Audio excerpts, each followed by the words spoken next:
বৌদ্ধ সম্প্রদায়ের প্রধান ধর্মীয় উৎসব বুদ্ধ পূর্ণিমা আজ যথাযোগ্য মর্যাদা ও ভাব গাম্ভীর্যের মধ্য দিয়ে সারা দেশে এই উৎসব উদযাপন করছেন বৌদ্ধ ধর্মাবলম্বীরা। এই উপলক্ষে সারা দেশে বৌদ্ধ বিহারগুলোতে বুদ্ধ পূজা, প্রদীপ প্রজ্বলন, শান্তি শোভাযাত্রা, সমবেত প্রার্থনা ও আলোচনা সভার আয়োজন চলছে। এছাড়াও মানবজাতির সর্বাঙ্গীন শান্তি ও মঙ্গল কামনায় বিশেষ প্রার্থনার আয়োজন করা হয়েছে। এই উপলক্ষে রাষ্ট্রপতি মোহাম্মদ শাহাবুদ্দিন এবং প্রধানমন্ত্রী শেখ হাসিনা পৃথক পৃথক বাণী দিয়েছেন।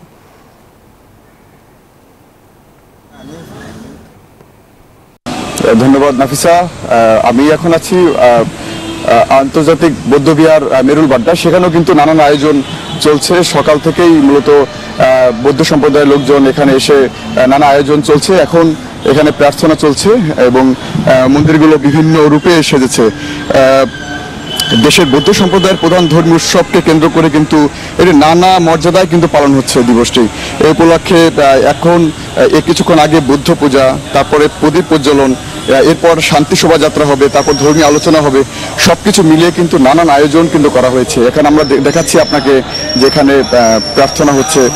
সবকিছু মিলিয়ে আজকে দিনটিকে তারা নানাভাবে উদযাপন করছে এবং এটি মূলত গৌতম বুদ্ধের জন্মের তিথি উপলক্ষে মূলত আসলে এই দিনটিকে তারা গুরুত্বপূর্ণ হিসেবে পালন করছে এবং সেইটিকে কেন্দ্র করে বিভিন্ন মন্দিরেও কিন্তু নানান আইন শৃঙ্খলা বাহিনীর একটি নানান বেষ্টনীতে তারা আবদ্ধ করে রেখেছে, কারণ যেন কোনো বিশৃঙ্খলা সৃষ্টি না হয় সে বিষয়ে তারা লক্ষ্য রেখেছে।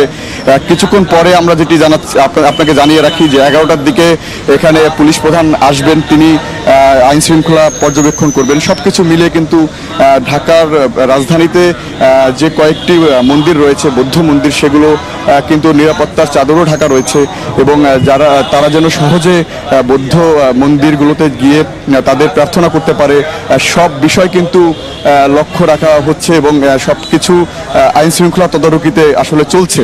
এখন প্রার্থনা চলছে, কিছুক্ষণ পরে শোভাযাত্রা চলবে। সবকিছু মিলিয়ে আয়োজন অনেকটাই বেশি দেখা যাচ্ছে এবং সকাল থেকেই লোকজন মন্দিরগুলোতে ভিড় জমাচ্ছে।